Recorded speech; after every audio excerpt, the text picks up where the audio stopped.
Hello, everybody. Welcome to our Wednesday Money Making Moves training.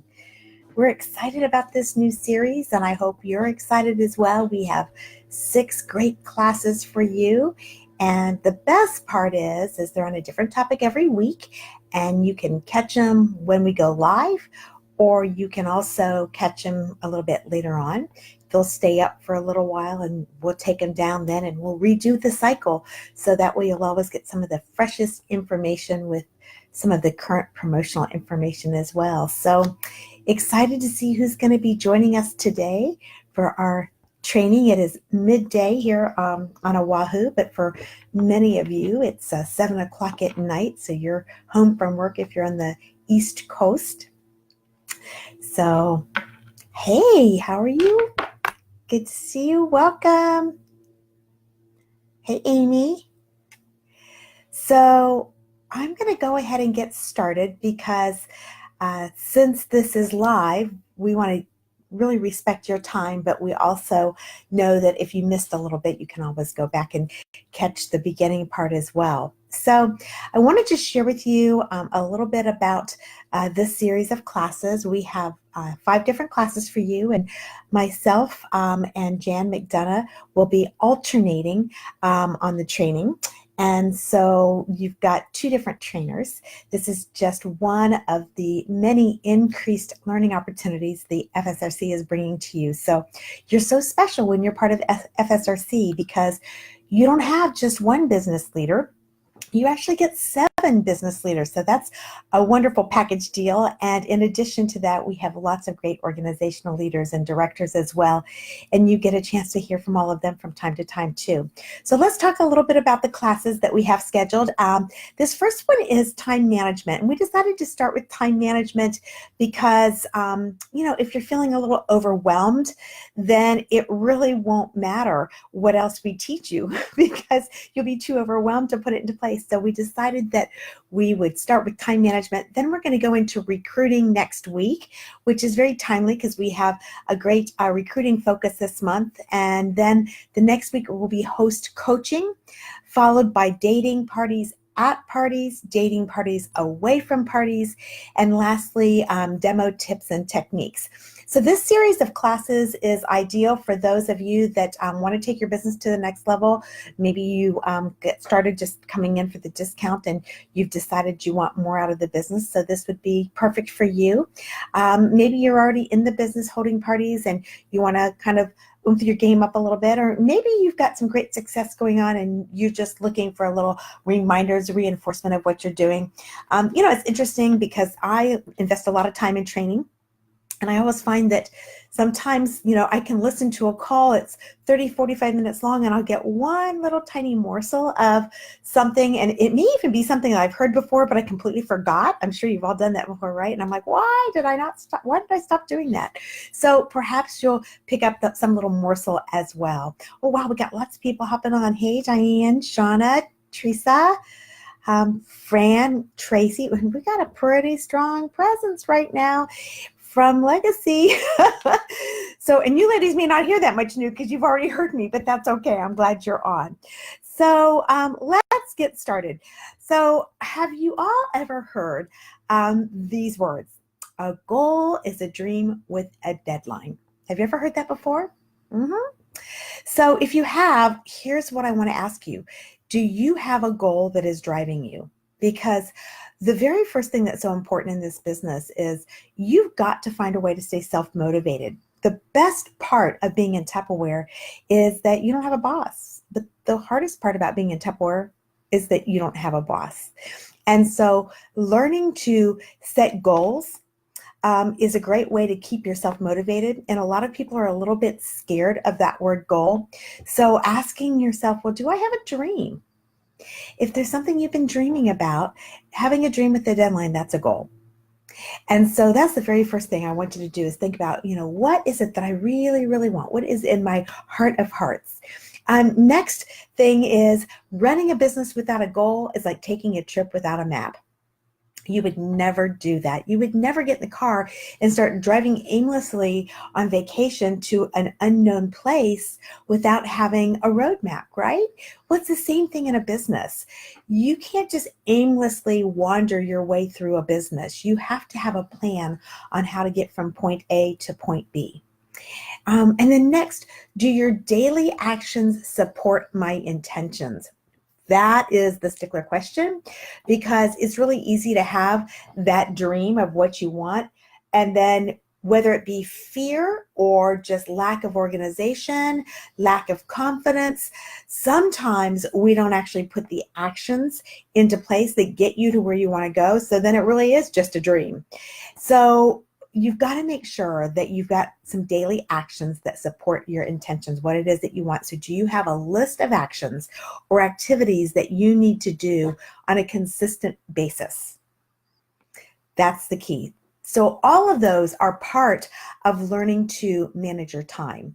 And that's what today's class is all about, is learning to manage your time. So one thing that I think is important for you to keep in mind is that there are so many things that are out of your control. And when things are out of your control, you need to learn to manage the things that you can manage. So the ideas that I'm going to share with you today are best if you implement them. And then should you have something that kind of throws a monkey wrench in your schedule, it will be a whole lot easier to adapt to that, because you only have to learn to let one thing be out of control and the rest of things are happening in place. Does that make sense? So let's make sure you get that plan. So I'm going to give you a couple of tips on learning how to manage your time, because I'm going to just tell you, I've been doing this business a really long time, and I know how to squeeze a whole lot of time out of my week. And the funny thing is that the number of hours that I have in my week are no different than the number of hours that you have in your week. But I know how to really get a lot out of it. And part of it's because of the systems that I put into place. So first of all, the big thing that I think you've got to learn to do is learn to prioritize of what's the most important thing. Now, clearly, the most important thing is going to be some of your family activities, your family. So whatever those things are that you just can't miss, those are what we call your big rocks. So you always need to plug those into your schedule first. So for some of you, it may be church responsibilities. It may be an activity with your children. So those are the big rocks that you've got to put into your calendar. But there are some other than big rocks as far as your business goes. So what are the most important things for your business? And, no matter where you are in this business, one of the most important parts is that you have to have a strong personal business, because you cannot build a business without a good foundation. And I think it's really easy to forget about your personal party schedule. And so you've got to put those personal party schedules into your date book as you're planning out where you're going to be. So make sure you've got all of those priority items, the big rocks, in your calendar first. And then learn how to have a to accomplish list or a to-do list. So a running list, somewhere where it's easy for you to get to it. I love using either a clipboard or a spiral notebook. I would strongly suggest that you not try to have your list in your head. I don't care how young you are, you're going to forget things. And so the most important thing in this business is the follow-up and the follow-through. And if you're relying on memory, it's easy to forget things. So learning to have a to-do list is really, really important. So once you've got your priorities in place, then it's time to work on a schedule. So let me go back 1 minute, though, to priorities, because I feel pretty strongly about this. You have to know, again, what is your goals, what is your dreams? And everybody's is a little bit different. So, if your goal is to, make $200 a month and be able to go to all your kids' activities or all your grandkids' activities, you can do that in this business.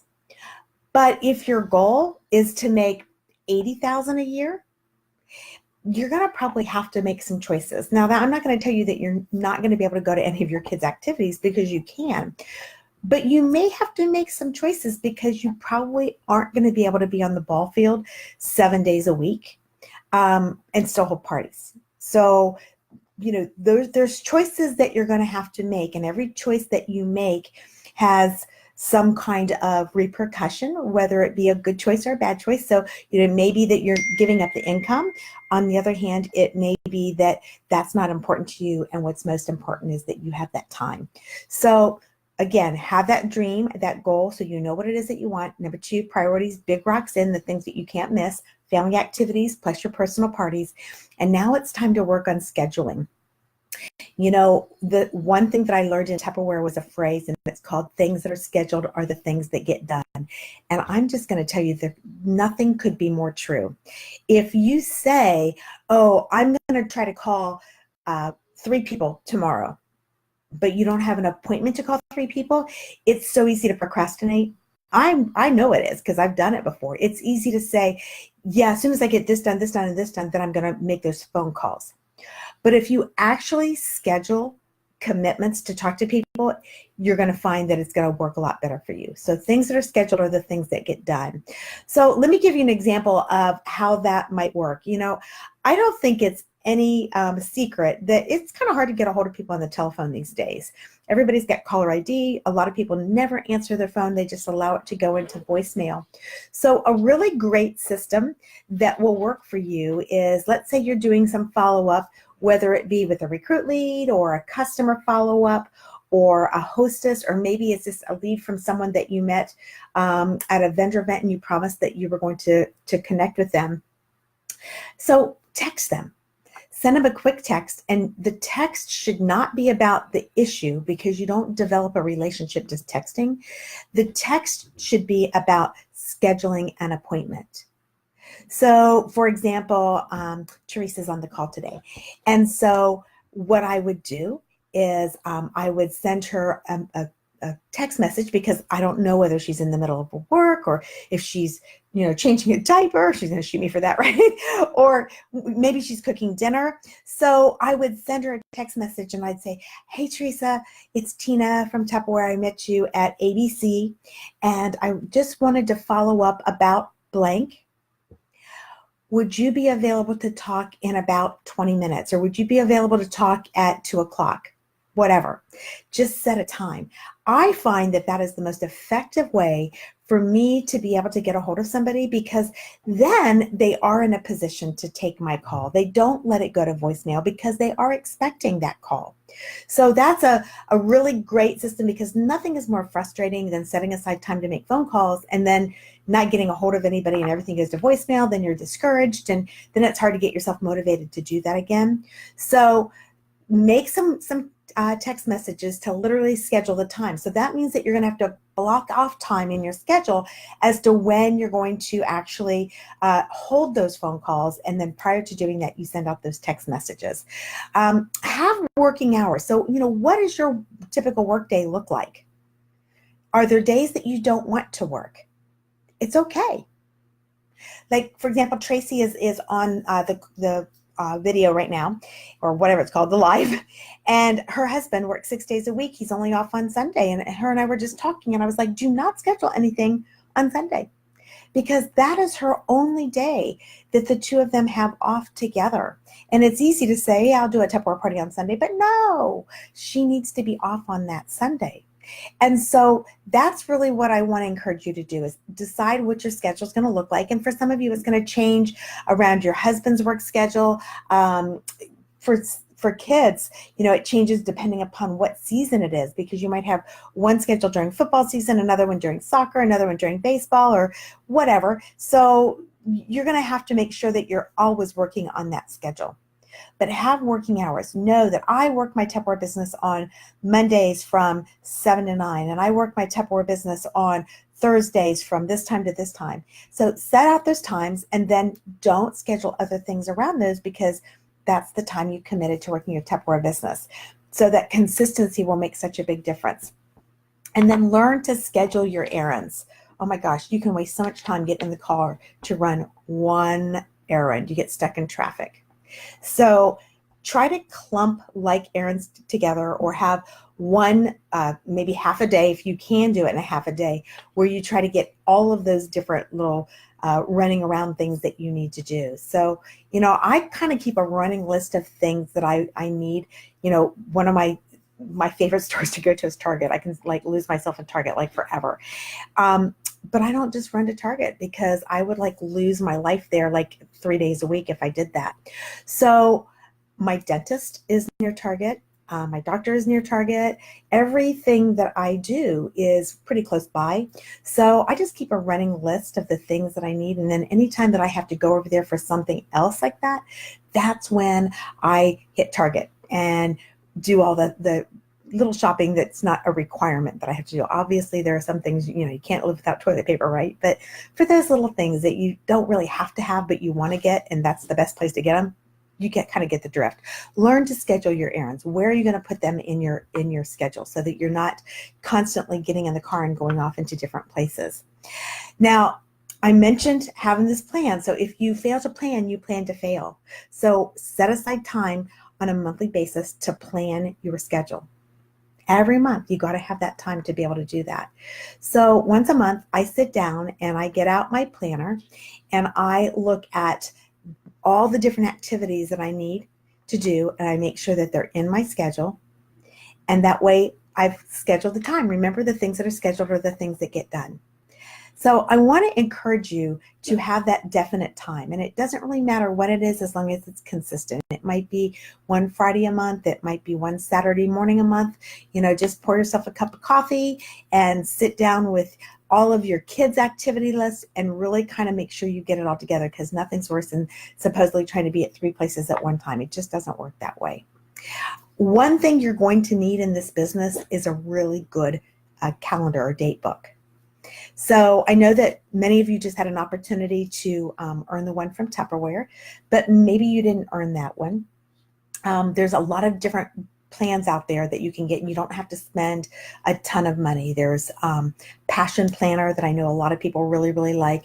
There's planner pads. The Blue Sky planners that you get at Target, they're pretty doggone good as well. You need something that's got a monthly, a weekly, and a daily calendar, because your monthly is where you're going to do your general planning of making sure these are the days that I want to do parties. These are the kind of planning out the general work month.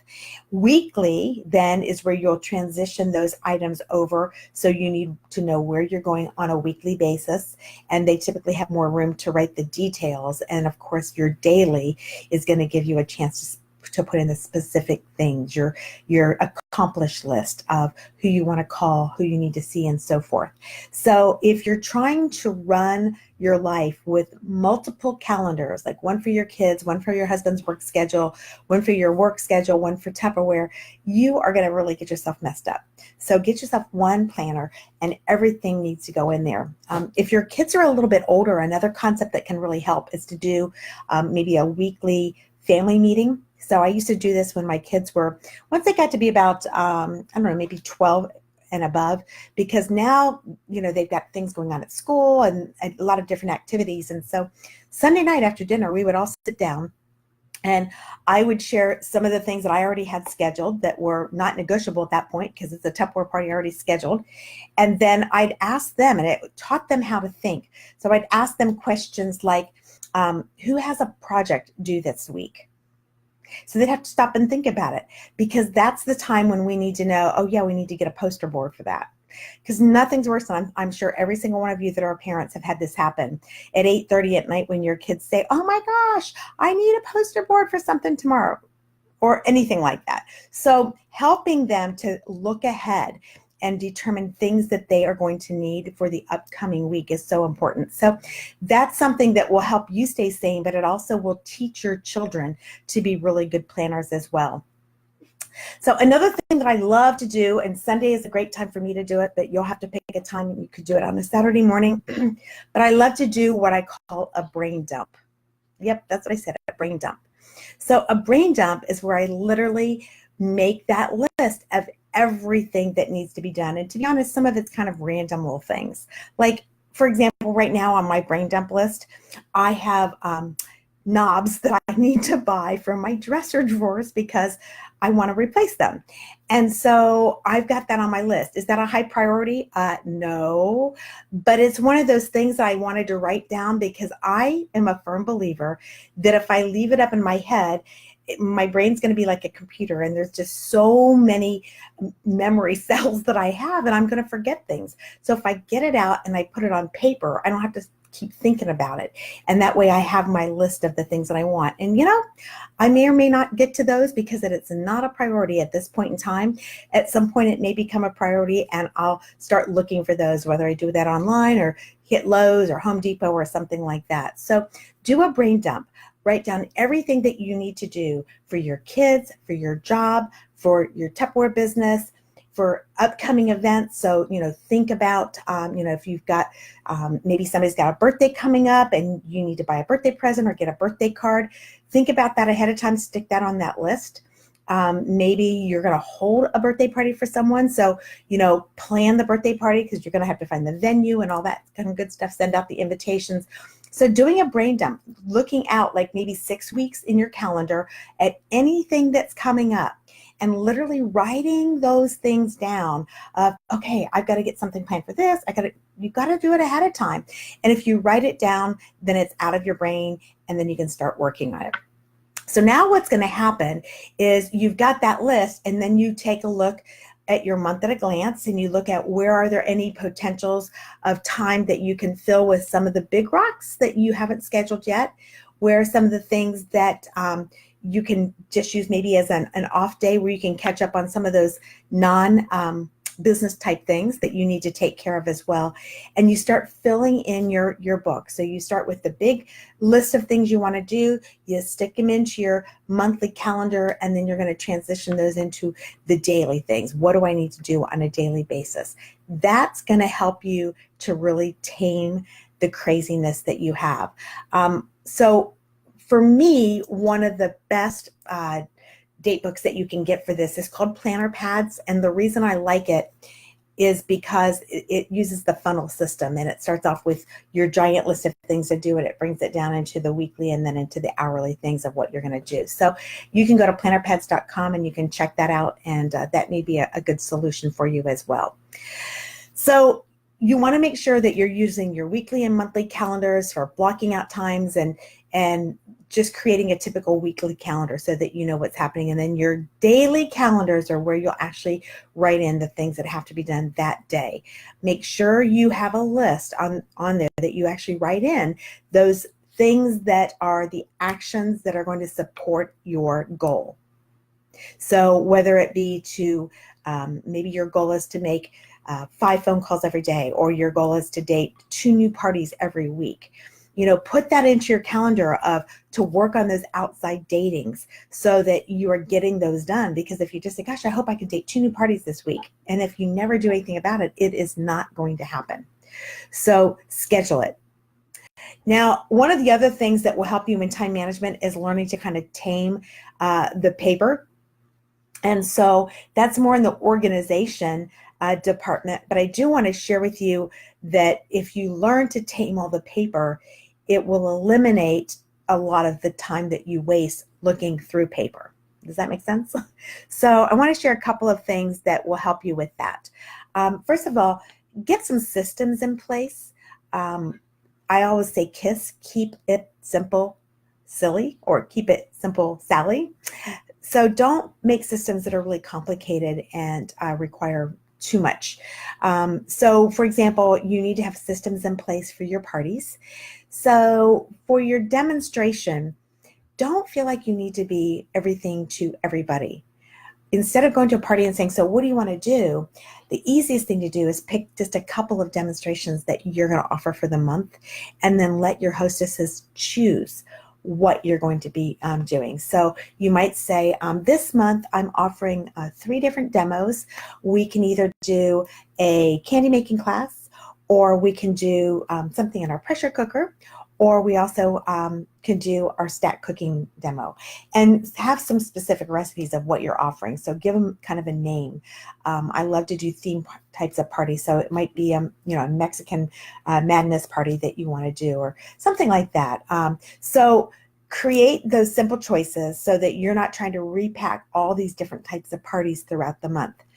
As far as party planning systems go, you don't need to have a zillion different things going on.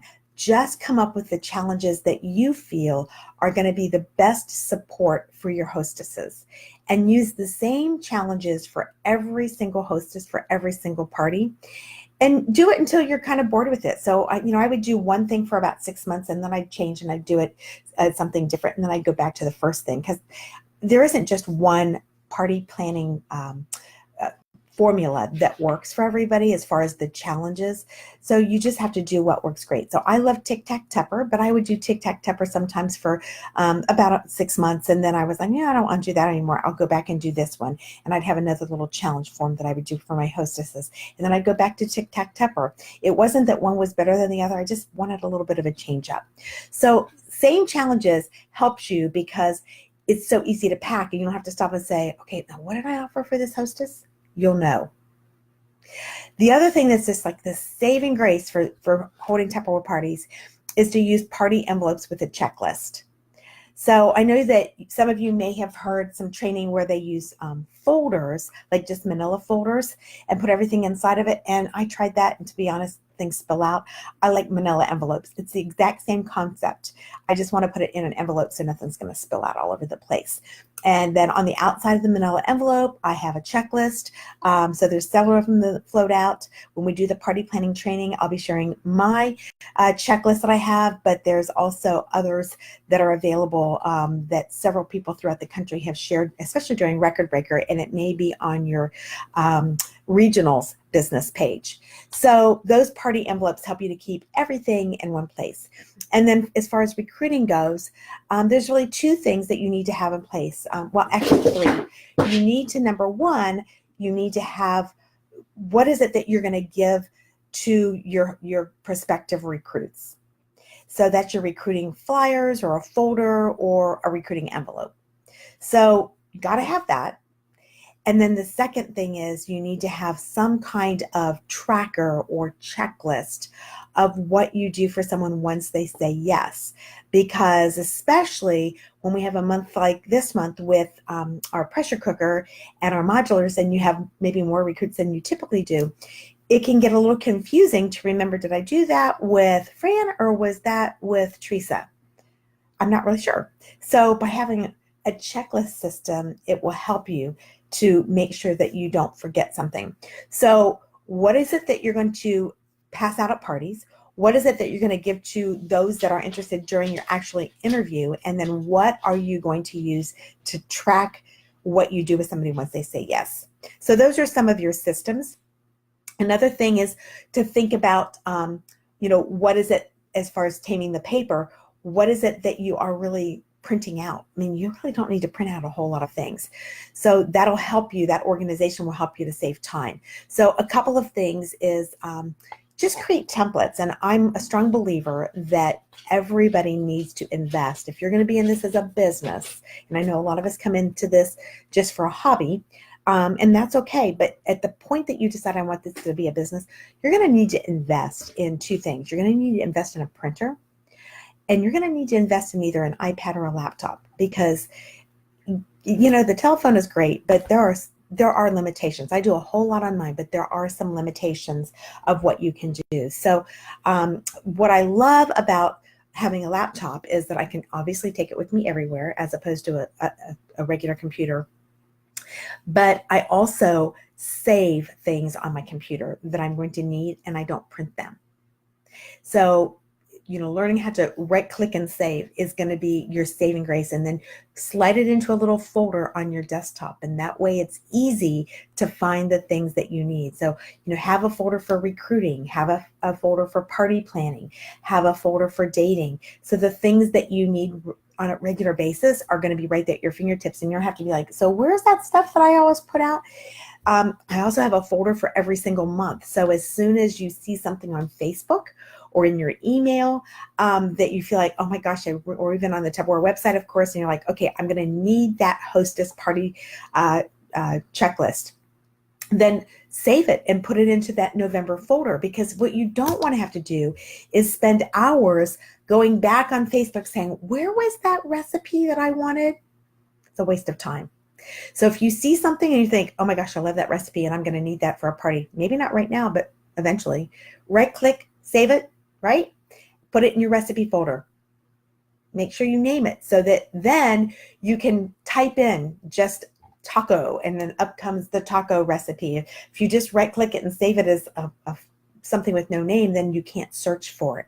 So those folders on your desktop will make it easier. So while that's a little bit of an organizational tip, it's going to save you a ton of time, because who has time to be looking for things all the time? Another great time saver is to use some kind of postal program. So our favorite is USPS.com. There's no reason to go to the post office and stand in line. That wastes so much time, and it's really kind of a pain in the drain. So USPS.com, and you may have another one. If you use another one, you can type it in the comments that you can share with other people. Because here's the reason why we do that. You know, you can order your stamps online that way. You can order your flat rate boxes online, and they will deliver them to your house. And then you can ship all of your goodies. You can put them all in the boxes. If you need to ship something to a customer, or if you're a leader and you want to ship some incentive to somebody on your team, you can stick it in that flat rate envelope or box, and you can go online and you can schedule for a pickup. Yes, and they will pick that box up from your house.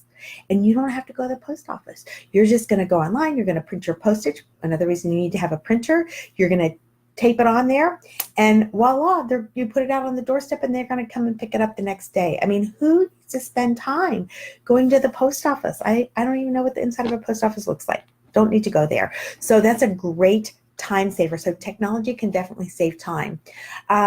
You also want to make sure that you have a system to stay on top of your leads. So, you know, Google Contacts would be a great one. So if you're not sure how to do that, right here in this Facebook group, you can learn how to do that, because that is one of the training classes that's available during the Tech Boot Camp with Travis Chillemi. So if you haven't taken that class yet, I would highly recommend that you do that to learn how to organize all of your leads, so you don't have stacks of lead slips all over the place, because you can lose those and they're too hard to find exactly which lead slip that you're looking for when you want it, right? So a couple things as we're closing up. Number one is, don't stop working until you get organized. I mean, like, oh my gosh, she's so right. I've got to get my act together. I'm not going to do anything until I get all of this stuff done. No, because you don't make money getting organized.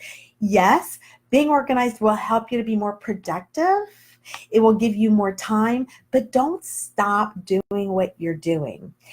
Don't wait till you're organized to start working either. So don't say, well, once I get it all together. No. You just have to do it alongside of things. And don't wait till you have huge chunks of time to get started. Do that brain dump that I talked about. Dump it all out of everything you want to do. And, maybe you want to organize your desk first, and then maybe you want to organize, maybe you get some Tupperware that you want to organize, maybe all your samples. So, itemize that list out, organize samples, organize desk. I have a closet, organize my Tupperware closet. So write those down, and then because it's easier to organize your desk instead of just say, get organized. Oh my God, that's too big. It's too overwhelming. But you can organize a desk like in an hour while you're watching your favorite show on DVR. So that's a great way to do that. DVR your shows, and then late at night, 10 o'clock at night, it's too late to make phone calls. Put on Dr. Phil or whatever your favorite is and watch DVR of whatever your favorite show is, and then go through your desk and dump out the things that are out of date, because it's over with already, and you're like, oh my gosh, that was over with 6 months ago. It's so easy to get rid of that kind of stuff then. And so that, using those little bits of time, you don't need an entire day, just an hour while you're watching your show or something like that will help you to be able to get that done. So I hope that some of these time management tips have helped you out. And if you've got a really great tip that I didn't share, I would love to hear it. So type it into the comments, because that way everybody else can benefit. And when I come back to do the next class, we can give you a shout out for sharing your great idea. So again, I want to thank you for joining in today. And if you find that this is information that some of your consultants or your friends might really benefit from, then I want to encourage you to tag them in this. And that way they will see that this happened and they can come back and watch it. And then the last thing I want to ask you to do is, if you have some ahas, like type down what it was, because I want to know, what was your aha? I see Connie had her great big shock face as her comment. So I'm not really sure what that was about. So I'm dying to know, Connie, tell me, what was that all about? So type in, what was your aha? Or you're like, wow, I never thought of that. Or that was a V8, right? I should have had a V8. So tell me what that idea was that really kind of got your attention and what you're going to put into place right away. All right. So again, thanks for being a part of this. Looking forward to seeing you at our upcoming calls. Bye, everybody. Let's have a wonderful, wonderful close of the week. It's hump day. We can make big things happen. Bye.